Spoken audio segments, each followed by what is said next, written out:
What's up, everyone, and welcome to another episode of the Optics Podcast. With me are Jamo, Mark, and Dennis. At marami na naman po tayong pag-uusapan for today's episode. If you want to discuss the VJ Pre transfer to UP, meron po kaming ni-record na episode. That was our previous episode. So we Mhm. will not be discussing that transfer for this episode. Yesterday actually we had a double header sa Pinoy Liga na naman, no, where UP1 and UP2 won in contrasting fashion, no. So first we have UP2 winning over the NU Bulldogs 84-69. Francis Noruka had the monster game with 34 points and 17 rebounds plus 6 blocks and 4 assists. Any impression everyone dito sa game na to? Any thoughts? Monster. Kayo muna. Meron akong laundry list ng mga thoughts. Actually, I Basta wasn't... ako, alam ko dyan, si Terence ang pinaka... Hindi Mm. pa si Ano yun? Sa Terrence next game sa pa game yun? 2 pa yun eh. sa game 2 pala, sa game Oo. 1. Actually, yung game 1, medyo maganda rin yung dating ng game na yun kasi parang yung lahat ng tao nag-ano pa rin na-expect na siyempre mag-double header win tayo. And maganda yung tinakbo nila. Yeah. Ang easy ng mga ano. Hindi ko ano eh. I lost track of yung production ni Francis Noruka. Tuwan-tuwa lang ako tuwing nakaka-steal siya. Ang dami niya steal.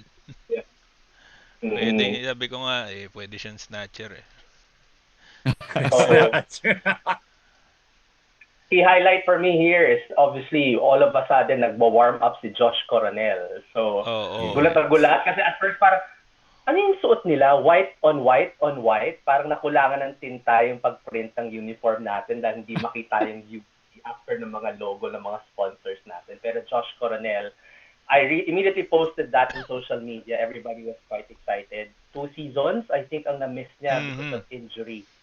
And nung nagwa-warm up siya, Diyos ko, nagsa-sign of the cross na yung mga tita sa tabi ko, Lord, Lord.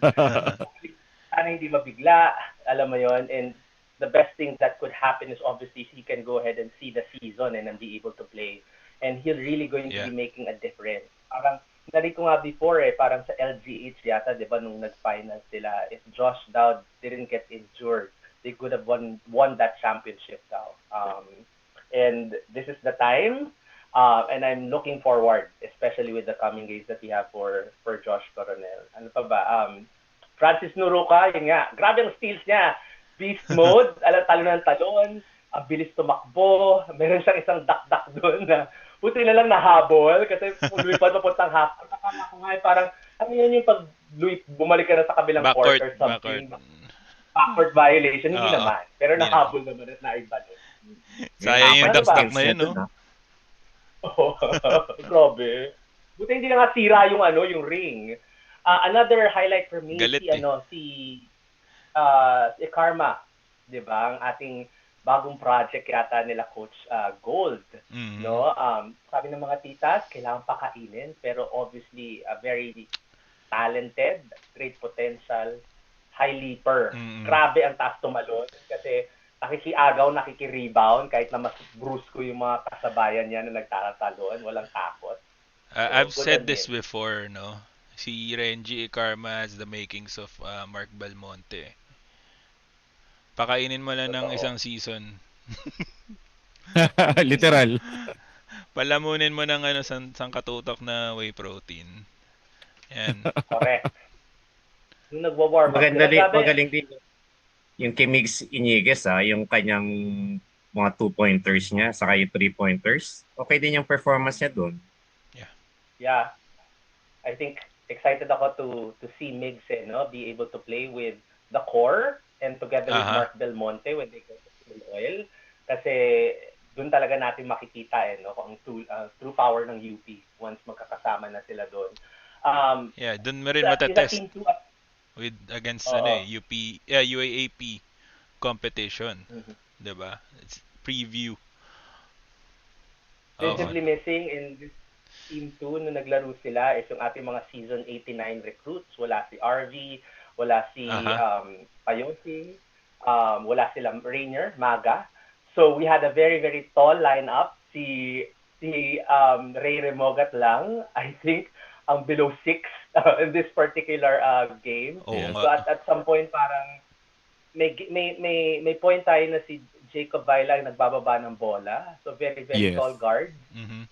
So napakatangkad. Parang iniisip ko na nga, binibigyan na ba tayo ng preview ng season 89? Actually not, kasi season 88 yan. Yung mga naglalarong yan. So may chance or may Eligible sila. na pwedeng sila yung ipasok no? Para Yeah. maglaro. Actually, ito practice very, to very for exciting. for Phil Oil. Tong scrimmage Totoo. to kumbaga. Para sa Totoo. Phil Oil. Tune up ba? And medyo matagal kong hindi nakita uli live yung tira ni Ray Remogat from VR. And seeing it live once again, it's still a sight to behold. Grabe. Kahit na ang daming nakabantay. Alam mo yun, sin-screen yung bantay niya. So, ang tangkad nung nagsiscreen ng bantay na, ang tangkad, ba't mo ka? Talagang malalampasan niya. Ang taas ng trajectory ng press niya, no? Yes. Totoo. Yung assist niya mas mataas kaysa doon sa assist ng yung pinakamata, yung highest points sa assist sa NU. Yung sa kanya 7 assists, doon sa kabila is 4 lang. So mas maano talaga sa assist ng UP for this game. Okay, key notes naman sa NU. They were playing without their main guys, no. Wala si Steve Nash, wala si sino yun? Palasielo. Wala. Pero, Puro Manansala, Figueroa, wala. puro Yeah. mga second unit ata nila yan. Tama. Pero in fairness Um, kay Treble Garcia, Totoo. pansin ko siya ng bonggang-bongga. He was very heady, no? May nakita mo na yung potential na eventually when Steve Nash goes, he will take the reins. And also, another notable player to watch out for sa NU, itong si Miguel Palanca. He's their big recruit this off-season. Nanggaling siya sa NU NS High School nila, no? And he's also 6'7". Hindi lang siya masyadong nabalita because yung mga kaposisyon niya na masikat were sina Daep at saka si the other one, si Koji Buenaflor. And rightfully so kasi sila yung nakahapat na individual awards. But make no mistake, itong si Miguel Palanca is right up there in the same tier as them. So, someone to watch out for, especially considering nakatres siya sa laro na to. So, he does have range. We don't know if he'll be consistent with it, but nakakatakot yun if ever he shows consistency. And just a few more thoughts, no. I guess before we move on to the next game, maliban aside from the things mentioned, si Joshua Coronel, I really like the points that he showed. Yung way niya of scoring reminds us of Harold Alarcon. No? Meron siyang layup Oo. package eh. Oo. Yung isa niyang point was a spin move leading to a mid-range jumper, and then the other one was a step through, no? Pineke niya yung kalaban niya. He drove with his offhand, pineke niya yung kalaban niya, and then ginamit niya yung other foot to score a splendid layup over the opponent. So, he does have a bag. I really like na hindi siya nakaasa sa talon niya, which is healthy for his knees, by the way. So, he really relies more on dun sa pambubrusko ng kalaban and sa finesse niya more than leaping ability. So, High yun. IQ. Yeah.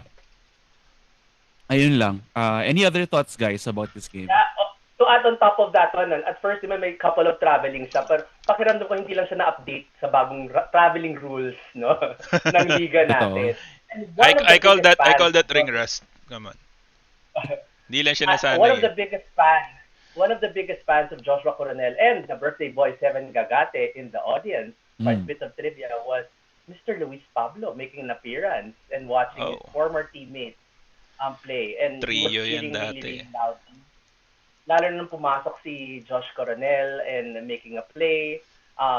Quite excited. Obviously, full support siya on his former teammates. I know they're really, really close. I'm betting, I think they probably had dinner after, especially celebrating 7th birthday. So nice seeing Luis Pablo. Nga lang yung nag-UP namin mahal tayo in the end, parang nag-hesitate siya magtaas ng kamay. But it's okay. It's all good. It's all good. All good. Presence pa lang niya, okay na yun. Kahit hindi siya magtaas ng kamay. ng kaon niya. At least yung, okay na yung haircut niya. Yung haircut niya na Nagpagupit na ba? Hindi ko siya nakita kasi ng game eh. Okay yung hindi ko alam haircut nandun niya. sa... Kaya di ko kahilera na, pa pala siya. Kaya di ko napansin. Ayan. Dito sa game na to, no, it was a lopsided win for us. However, the second one was a nail biter, no. At mukhang may nag-audition. Actually, not just one but two players from JRU, no. We beat JRU 93-90 in a three-point shootout for the ages. This is probably one of the most interesting Pinoy Liga matches we've ever seen sa years, no, ng panahon natin sa Pinoy Liga. Mm. So, what happened in this game, guys? Ano yung nakita niyong notable on both sides of the floor for both teams? Yeah. 3-point shootout. Yes, yun yung si Grabe talaga. Terrence. Yeah. Terrence They showed are- up. Parang JRU pinakita came niya yung into prowess this talaga niya maging 3-pointers, no? Yes. May And, 21 points. no, 27 points. 27 Seven. points, pero 21 points yung 3 points niya. And also, I loved yung high IQ play na ginawa niya dun sa sa inbound. Yeah. Bouncing it off of the player. Never gets old yung mga ganong klaseng plays. We see it get done everywhere. Pag tinulugan ka talaga ng depensa, talagang gagawin sa ng ng inbounder mo eh. Napaka easy. So yun. JRU came to this match as the other unbeaten team dun sa group natin. So, meron din sila pinaglalabanan, no? So, magandang laban for us to test, for example, the metal, especially now that wala na si QMD, wala na si Francis, ngayon ang aasahan na natin sa endgame natin si Gani at saka si Mark Del Monte. So, tatagan talaga, di ba? Kapit sa patalim. It was a very psychological, mental, noisy, physical to a certain degree. We saw everything from Harold's fancy passes to Gani and Mark, ganyan, to acts of violence, acts of God. Ganyan klaseng laban. Ang description nga Violence. nila diyan, di ba, Carjack game na naman. Parang preview ng Carjack games uli ng UP na last 17 points, pwede pong may mangyari dun sa score nila. Kaya para lahat ng tao, hindi mo alam, dapat nag-take na uli ng hypertensive medicine. So, dahil yung scores nila, ang lapit talaga nung na pwedeng magbago yung tide. Yeah. Gina G, ang mga katabi ko, at saka sa mag-cheer talaga ng bonggang-bongga. Samantalang, inaano nga ako ni Abby, sabi ko, oh Mark, bakit hindi ka nag-cheer? Bakit ang tahimik mo? No. Ana GDL lang ang peg ko. Tapos kinakalabit ko na yung katabi ko, anak, paabot na yung gamot ko.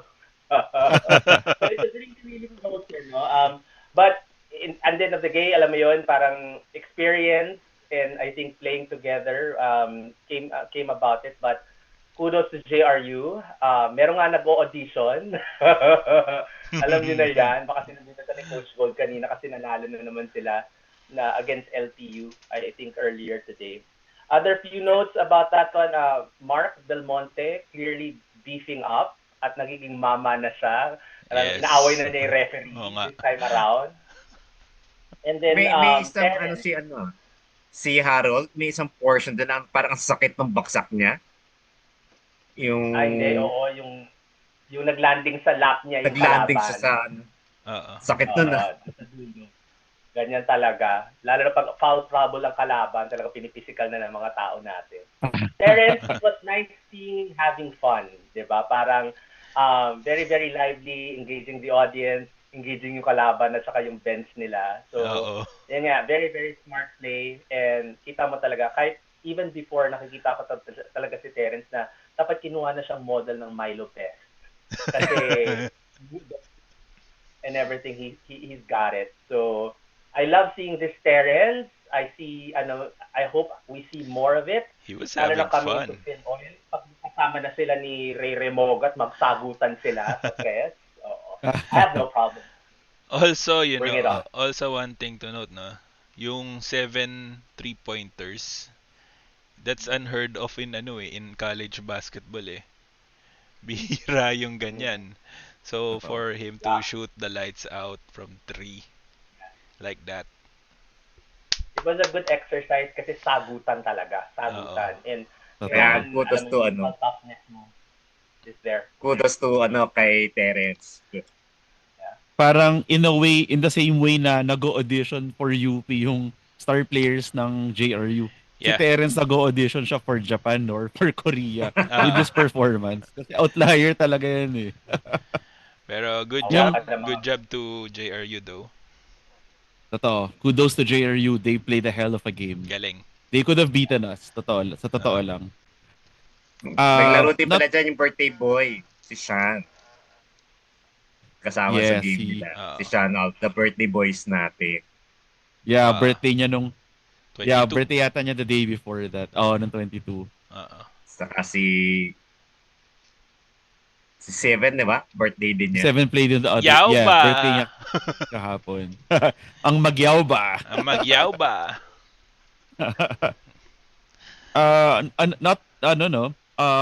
Not to be outdone actually was Raylan Torres. He also shot 3 out of 5 from 3-point range. At yung quality ng shots ni Raylan actually was Ganda. notable for me. Ang ganda ng quality kasi yung kung doon sa mga nakanood no, napanood niyo. So Mm-mm. he actually didn't just shoot it just beyond the 3-point line. Ang layo ng mga tira niya. So doon siya tumitira sa range na hindi in-expect ng kalaban na titira siya. Which is a nice surprise kasi yun yung mga ganong klaseng tira, ganong klaseng quality ng shots, yun ang nakakagulat sa kalaban eh. So it gives us another dimension for our offense. Also for Mark Belmonte, man, he showed the package. He wasn't just shooting from 3, no? Dati yung tres niya, kung mapapansin nyo, parang nasa top of the key lang or nasa Oo. wing lang eh. Ngayon, may na-drain siya na corner shots off of the pass eh. So, nagiging mas well-rounded shooter na si Mark Belmonte. Not to mention, bumibilis na yung drive niya. Pag kino-close out siya from the 3-point line, bumibilis na yung drive niya eh. There was this one play na kinik out sa kanya, akala nung defender niya, titira siya sa tres, biglang dinarivan niya, diretso, foul counted. So, Mhm. very good Mark Belmonte. Talagang nagiging hinog na siya as a player. Aside from that, Gani Stevens, another well-rounded performance, 14 rebounds, no, to add to his 13 points. At this rate, we haven't checked the stats, no. I mean, baka you can confirm, guys, pero I think Gani Stevens should, considering the stats na pinoproduce niya, he's probably one of the MVP contenders sa tournament na to. So kudos to him. Yeah. Ayun lang from my end. Yun. Yeah, and after 5 games for both Team 1 and Team 2 remain 1 and 2 in the standings of Pinoy Liga. So after the remaining game that they have, I think coming this Tuesday, if they remain undefeated, then they have a very good likelihood of possibly getting into the semis automatically and waiting for their Mhm. next opponent playing in. No? So magkakaroon ng crossover and mahiwalay naman ng Team 1 at Team 2 pag 1 and 2 sila sa ranking. So, paano yan? Pag finals? Pag finals, parang di ko alam paano tayo mag-cheer. If ever yung dalawang team ang mag-meet sa finals Di natin. cheer lang. Cheer lang tayo. I mean, Cheer pakalaw lang. Sa Or Amurato bakit palitan natin, bakit hindi tayo magprotesta, di ba? Gusto- Mga pirates, di ba? Mga agaw ng players. dala ka placards. Turan. Tawagin mo, Rayland, you suck. Ganyan. Para sa team, kung team 2 ka kakampi. Take sides, man. Take sides. Kayo na lang, di ba? Oo. Walang parity. Ganyan. Oo. Ganon. Fuck. Oh. Ayan, speaking of piracy, ayan, sige. May gusto tayong i-roll out, no, before we move on to our next topic. Meron tayong surprise ang inahanda kasi ito JRU, sinasabi namin sa inyo JRU. Ingatan niyo na yung star player niyo na si Sanlea kasi yung nakikita na namin siya. No one is safe from us. At dahil dyan, i-roll out na natin ang ating bagong logo for today. Tan, tan. In-embrace na namin ang dark side since villains naman kami na ang masama, kami na ang pinaka-hated na community. Kami na ang ayaw nyo, di ba? Di kami na lang ang maglaro sa UAAP, champions na kami forever. Thank you very much. Thank you very much. Kami na lang din ang magpupuno sa arena. Thank you. Thank you for coming. Hindi na po kami mauubusan na seats. Wag na kayo manood. More tickets for us. I mean, Sa Pinoy Liga, almost every game, UP ang pumupuno ng di ba? Yung kahit Yeah. ka Batters Day puro UP yung mga nandun sa crowd. Labor Day, Mother's Day, you name it. Kaya talagang, siguro, meron talagang ano na, may fan base na talagang UP basketball team natin. Ayan. Then after, so aside from Pinoy Liga, naglaro din yung team natin. Very quickly lang, no, sa Alliance Pilipinas Basketball League, yung team B natin, pinadala natin doon together with Celso, no, and we played against San Pedro Colleges.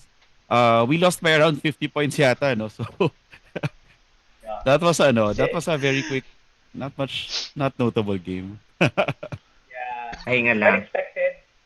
And on the Alliance game specifically moving forward, given that we have a packed schedule, especially for Team A, which are going to be starting their campaign in in Phil Oil next week, we might not see a lot of our Team A for Season 8-8 now moving forward to Alliance.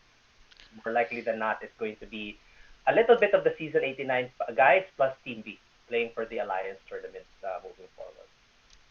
Totoo. Ganun na lang Ah. sana 89 guys natin para ano. Actually. May laban naman. Since mukhang hindi naman na sila lalaro sa Pinoy Liga. Totoo. Oo. Doon na sila all out. So, punta naman tayo sa women's basketball, no? Favor o no? Committing Oh, no. to the OSU. Oh no. To OSU in the USNCAA. Oh no. Oh no. Any thoughts, Wala- guys? Siya ang pinakamagaling na FSA. Well, I think by default, I'm not sure if she's the only FSA. Pero she was a pillar to our Final Four run the other Yes, season. di ba Rookie of the Year siya? Yes, correct. Rookie She of won the Rookie Year of the siya. Year. Eh, ayan. She Monster. was a siya. double machine. So, Favor o no, we are so proud of you. Tsaka record holder yan ng rebounds, Oh, yeah. di ba?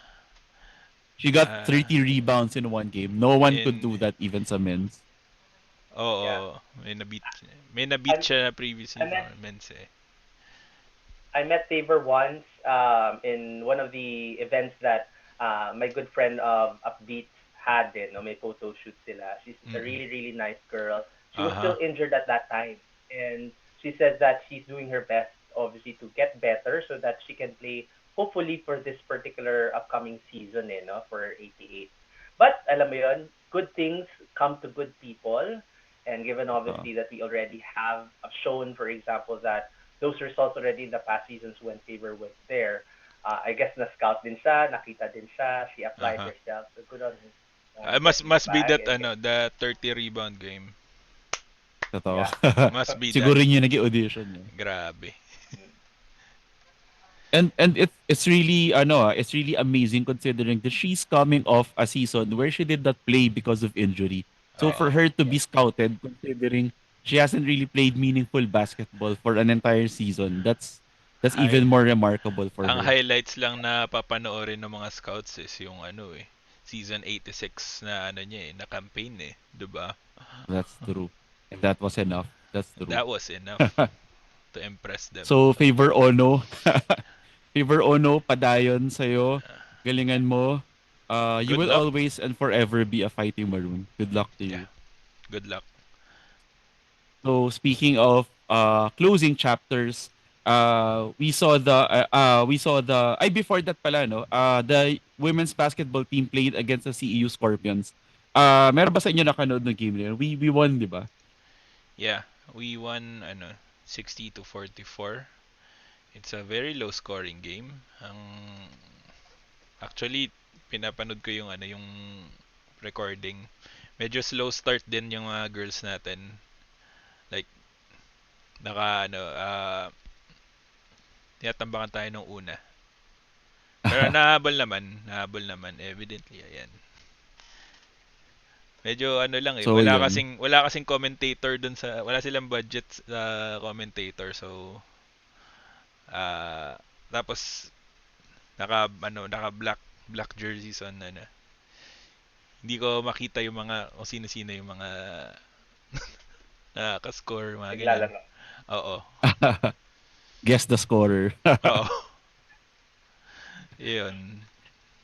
But it's nice that we're winning no, and we're starting to adjust to life after Favor Ono. So hopefully magtuloy-tuloy yung wins and learning experiences for our women's basketball team. Speaking of closing chapters nga, no, just a few days ago, we Mhm. finally had the closing ceremonies of the UAAP Season 87, which we hosted. And we also saw the street dance competition where UP finally won first place no in the street dance competition. Did any of you guys, I think si Dennis watch live? Yes, andun ako ng street dance and yung kasi kadugtong siya kadugtong siya nung closing. So it's a street dance, ang UP nanalo siya sa collegiate level kasi dalawa yun isang high school, isang collegiate. So ang UP nanalo, and actually ito yung fourth title na natin. Nag-tripit kasi tayo from 2013 to 2016. Tapos yung tripit na yan, dito yung nag-tie tayo sa Lasal, yung most championships ng UAP Street Dance. And magugulat ka, may crowd pala talaga street dance. Pagpasok ko doon, talagang medyo puno yung Oo naman. yung MOA. Tapos ang galing ng ano na. Ang medyo wala na ako po kasi yung likod ng stage. Pero yung buong punong-puno ng mga fans ng street dance. Yeah, it was a magical performance. Kanina ko lang napanood yung performance Parang nila. Houdini kasi yung Oo. nila di ba? Parang magician yung Yeah. performance ng Ang ganda ng theme. Yeah. Tapos may special din dyan. May special appearance din yung ating Filipiniana dance troupe. Parang yung intermission in between the awarding and the lumitaw, nagsayaw ang ating Filipiniana dance group natin. Nag-ballroom dancing sila doon. And magugulat, ang saya-saya talaga kasi makita mo na hindi lang pang basketball ang UP, magaling ding sumayaw. Mhm. Yeah. So, I mean, UP won first place, second place is UST, and then third place is LaSalle. We tie LaSalle for most wins sa street dance, no? So, I only saw the video. Hindi ko na pinanood yung mga videos ng iba, pero when I saw the performance of UP, dun sa replay, I saw na atin to. Sobrang galing. And I cannot imagine that the other teams, doon pa lang sa costume na pinakita doon sa mga preview, would be able to match it. Great costume changes, ganda ng thematics. And I think yung mga switch ng no? Nag-switch sila doon ng costume Parang from katuwa. parang from black biglang nag-iba kulay. Yes. Flawless performance. Wala ka talagang makikitang mali dun sa kanilang performance. Ang ganda ng execution ng team at saka ng costume at saka ng stage design. Grabe yung mga props nila. As in, ang dami nilang buhat-buhat sa stage and then pasok-labas. Actually, ang laki ng card, ang laki ng mga props nila doon Meron pa nga din yung portion na parang nahati yung kay Harry Houdini na hinati yung katawan. Yung box, mas malalaking cards. Kaling nila. Kasi usually kasi diba nakikita mo lang kasi sila during the break ng ng UAP games Pero ito, iba yung energy nila kasi nagko-compete sila.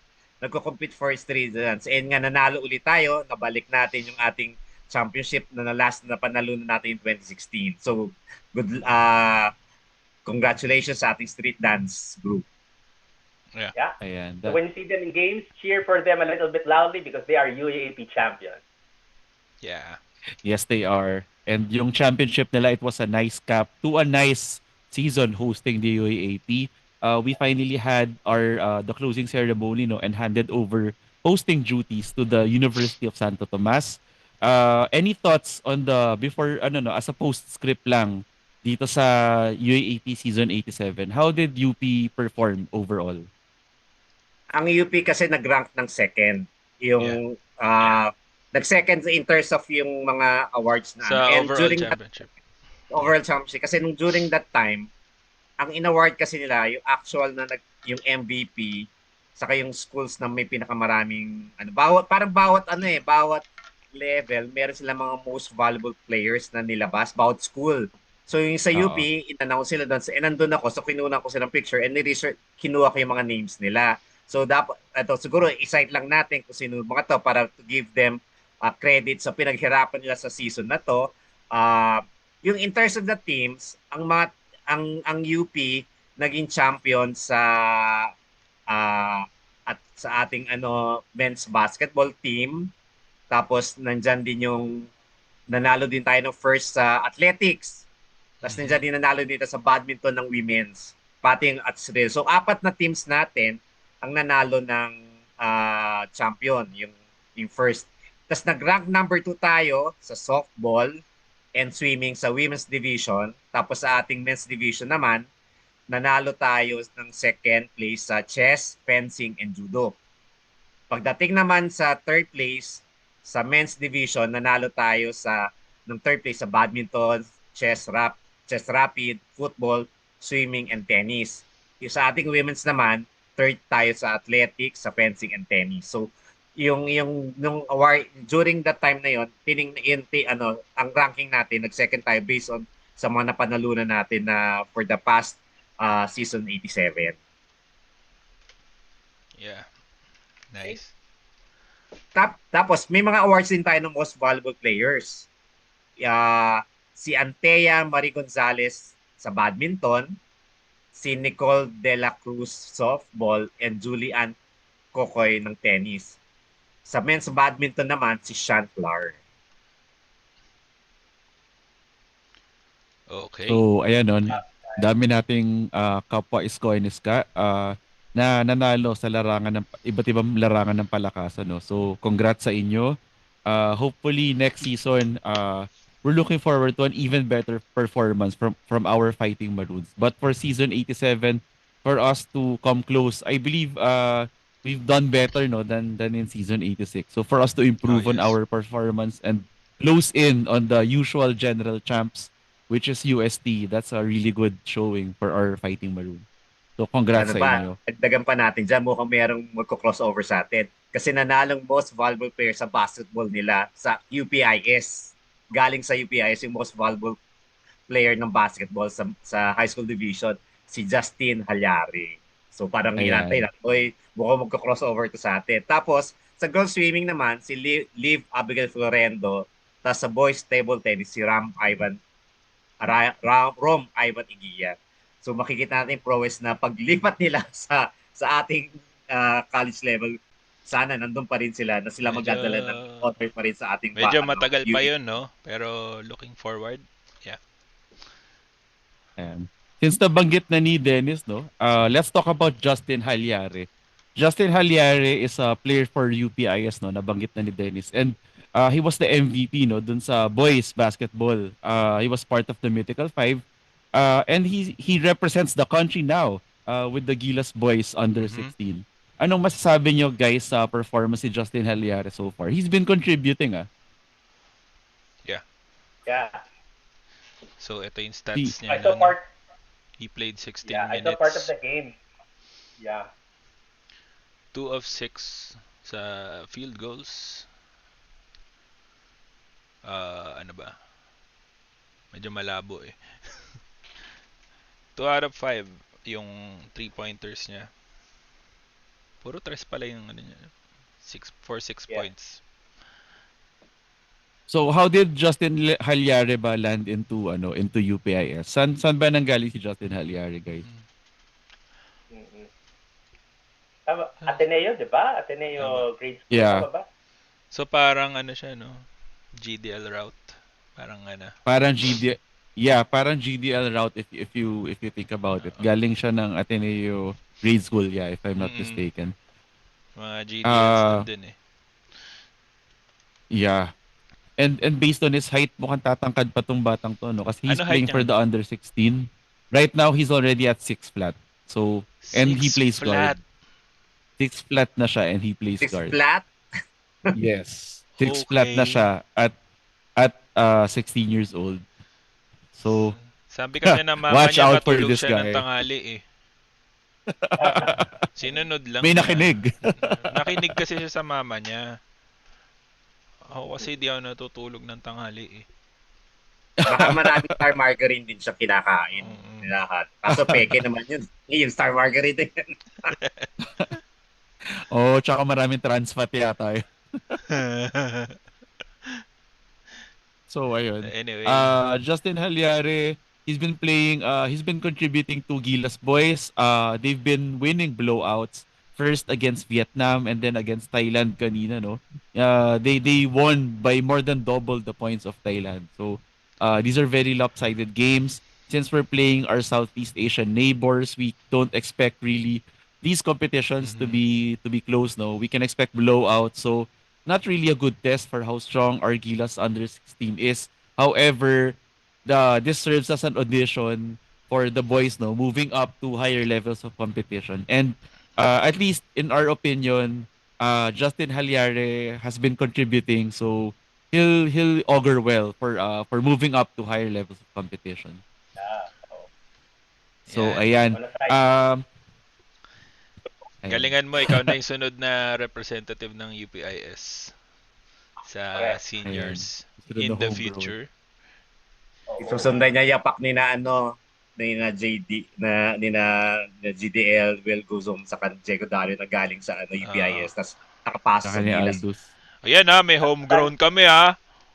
Baka sabihin niya, wala yan. kaming program, ha? Hindi, tama na yung mga homegrown na. Since nandun ka na rin, Justin, bulungan mo yung mga teammates mo dun, di ba? Kung gano'ng kaganda sa UP. Mamirata pa rin Oo. tayo. Mamirata tayo. Justin, pwede ka na mag-recruit. Ito si Anduele Cabanyero oh. Oo, di ba yung Castillo? Si Prince Carino, why not, di ba? Oo. Pwede rin. Use Ayan. that Gilas connection, no? Make friends. Make friends. Recruit. Reunion tayo Ayan. sa UP. Sige. So, ayan. Pumunta naman tayo sa ating last topic for today, no? Tomorrow we will be starting our games sa Phil Oil Eco Oil Preseason Cup for 2025. Yes, And- title defense. We're going for We are now 3P. going for repeat. Yeah. I think may unique trophy na ginawa yung Phil Oil for that, no? If you Oo. win 3 straight championships, we will win the Eternity Perpetual. the The perpetual trophy. pala, I'm sorry, the perpetual trophy.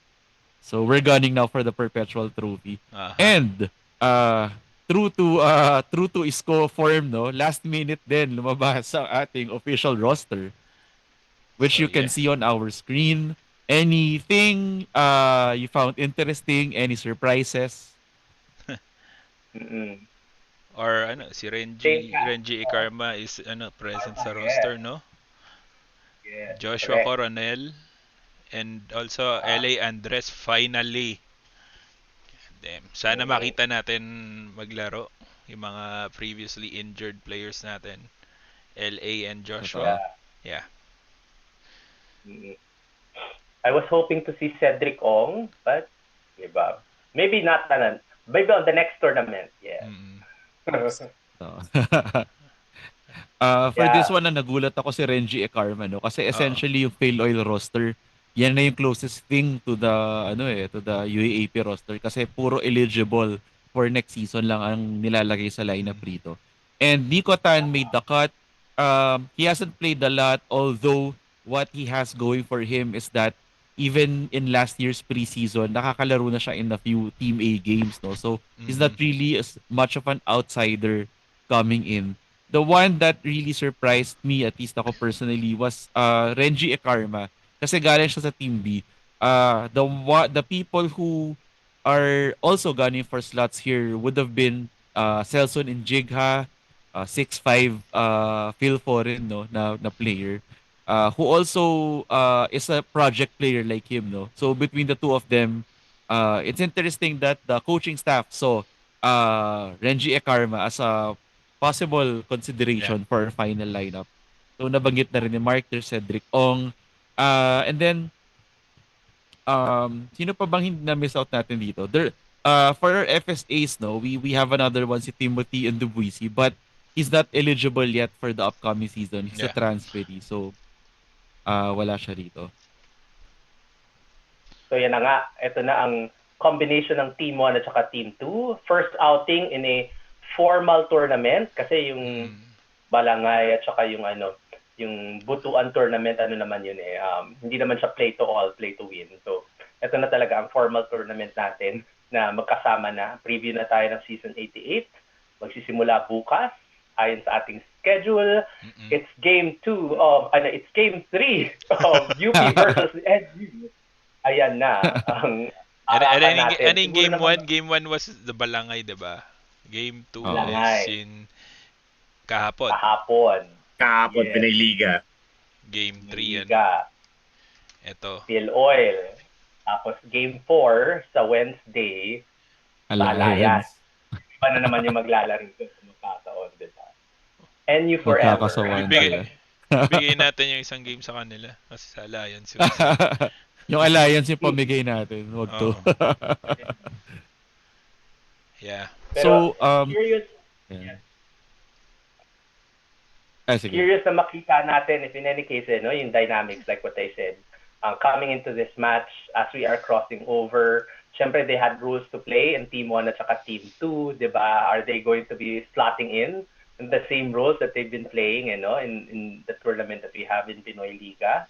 At saka, ito na, at saka Miles, in the coming days, di ba, pag kailangan natin i-analyze yung ating depth chart kung magkataon. Totoo. Will it look like? Sino ang maglalaro in the dying minutes of a critical game for us? So, magkakaroon tayo ng konting preview this time around with Phil Oil, with everybody now for Season 88 playing. Actually, ang magandang That's true. tingnan dyan, if magmi-meet yung NCAA champion and yung UAP champion. Actually, it's Tuesday. Makikita natin yung game na yan sa Pinoy Liga. And malay mo, etong sa Phil Oil, sila rin mag-meet sa finals, yung Mapua and UP. Who has So what Dennis a former fighting So what- Maroon in Yeah. Cyril Gonzalez. So what Dennis is speaking about is our game on Tuesday. So apparently we do have a game, the last elimination round game for Team 1 and Team 2 in Pinoy Liga, where Team 1 will be playing against UST and Team 2 will be playing against Mapua. So it will be a great game. Obviously UST, a Final Four team that we played against in the last season in the UAAP, and then Mapua, which is the current champions in NCAA. So it's a Tuesday, a work day. So I think That gagawin naman sucks. yata nilang gabi. So, 5:30 and 7:30 daw yung game. So after office, takbo na lang sa Eddaran after ng 5:30 and 7:30 daw. Good luck, di ba? Yeah. Rush hour. Galing pa. Rush hour, tapos galing pa akong QC. So, So, this is the last match ng Pinoy. ayun.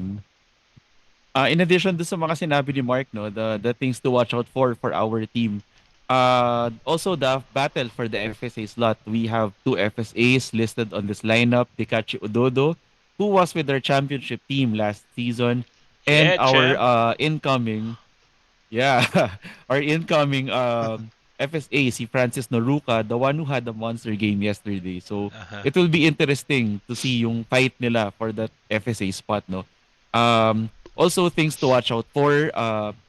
In Phil Oil kasi we will be playing in the same bracket, no, as the other UAAP team. So yung round robin natin for the elims, we will be playing all the other UAAP teams except for Ateneo, who decided to not play in this tournament. So other things to watch out for, no. What does Lasal look like now that KQ is gone? For UST, they have essentially the complete core from their Final Four team last year, except for a crucial piece in Mo Tongkara. How will their new FSA hold up? We have the NU Bulldogs, of course, kilala na natin sila. FEU, what does life after VJ Pre look like for FEU? And for UE as well, what does life after essentially a lot of their players, though, including Rainier Maga, look like for the UE Red Warriors? These and a lot more interesting storylines to check out once we hit the court, no, on the Phil Oil Eco Oil Preseason Cup.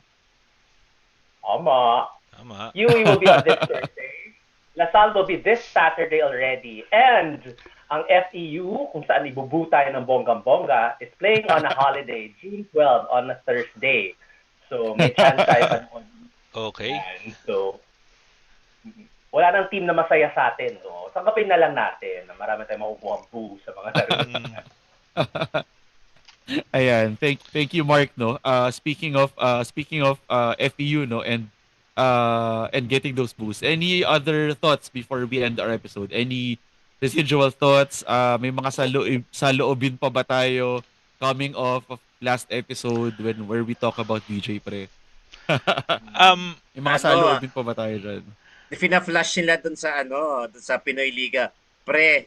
laro ka na ba? Ano kasi, nasa likod kasi ako nung Trigger.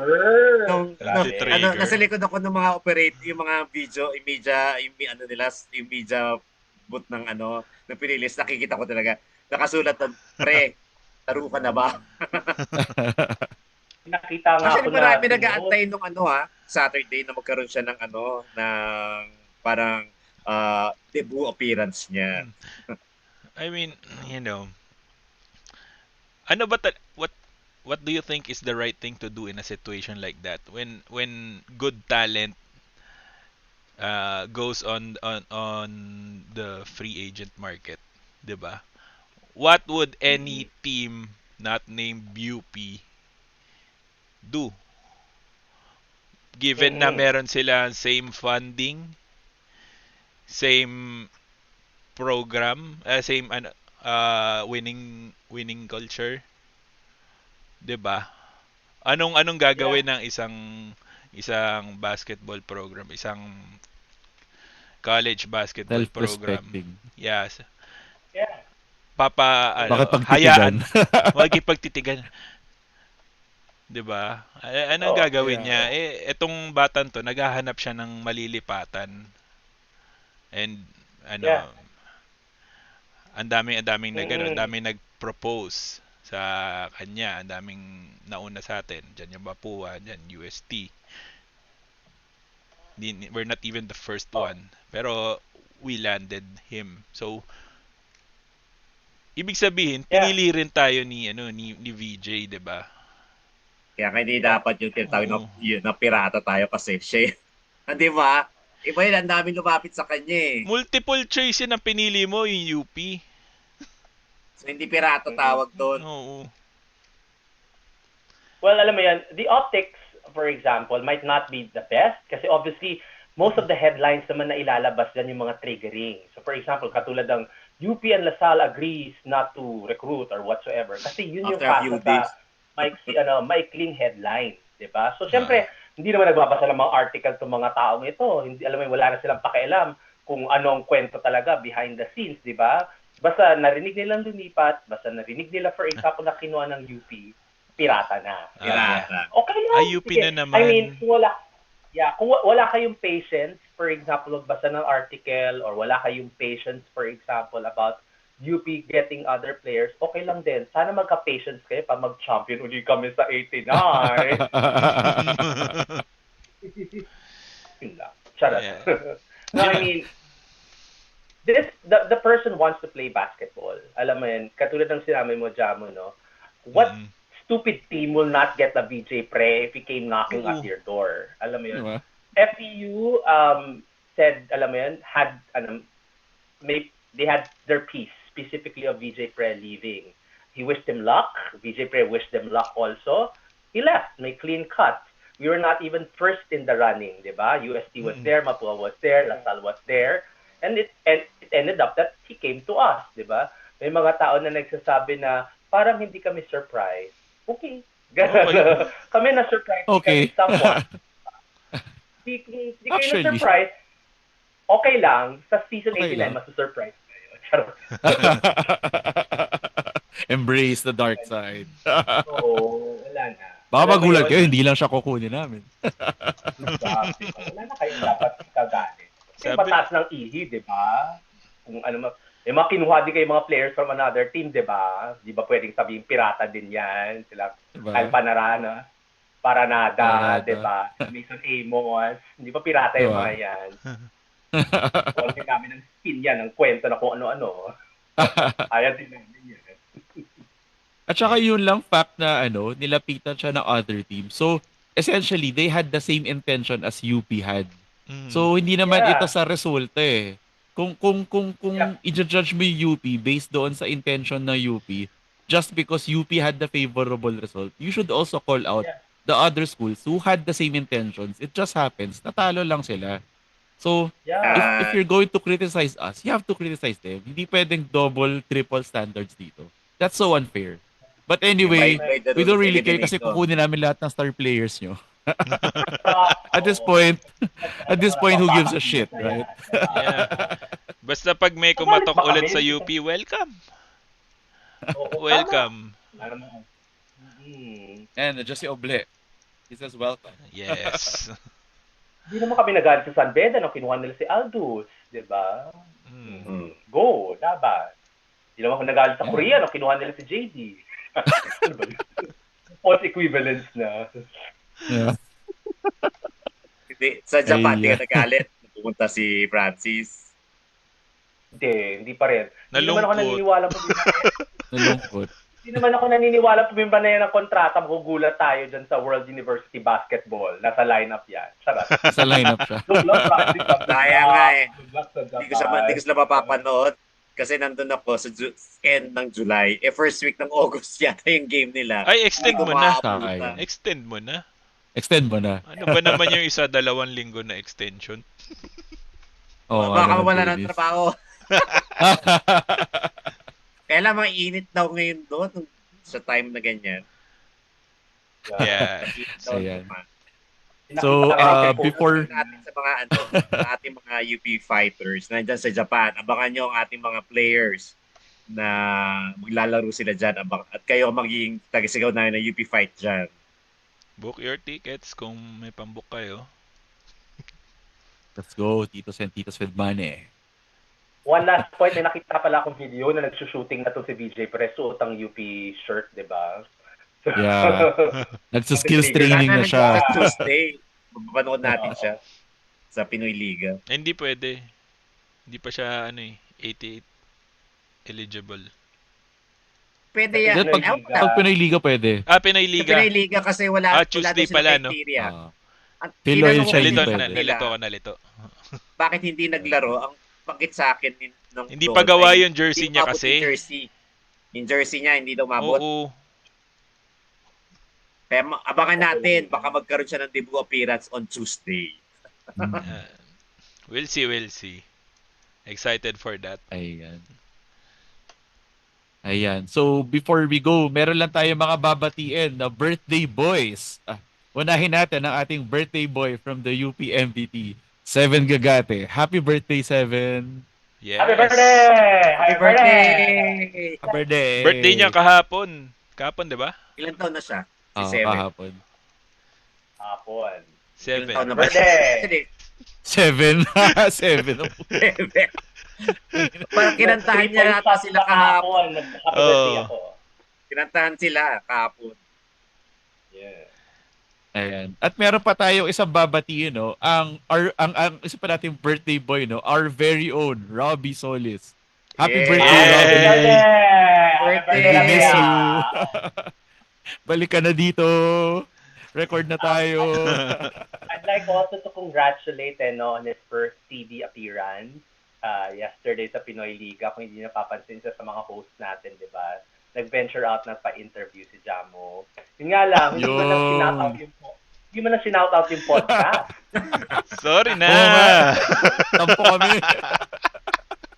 Inverter daw kasi siya. Inverter kasi. Inverter. Nananahimik ako doon sa isang sulok eh. Tapos biglang ayun, biglang nilapitan. Baka namukha Baka ka naman. dito sa uptakes na natin. Namukha ka. Ewan ko Ito yun, kung nanonood sila, 'di ba? Baka tinuro ka. Galing Yan, nga. yan, yan, Bagong yung gupit sala. kasi ako eh. Flash ko lang Laki yung naman. yung happy birthday kay Robbie. Putik. Yes, happy birthday, Yeah. Robbie. Happy birthday, Robbie. Robbie handsome boy. Blessings always. Happy birthday. Yeah. More UP wins to come for you. And for the judo team as well. Yes. Ayan, si Robbie kasi ay isa sa managers ng UP judo team, no? So,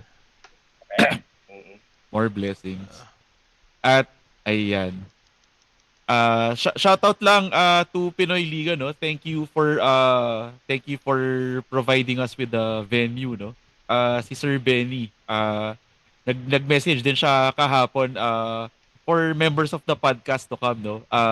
I told him nga na tawag dito nung na-feature na si Jamo sa TV. Na-mention ko rin sa kanya yun na na member siya ng podcast natin. Hindi niya sinabi kung alam niya or hindi. Ang sabi niya lang is for us to come. And I believe sinabi niya rin kay Dennis, no, for us to one of these days have a Oo. Facebook Live live stream. of our games there.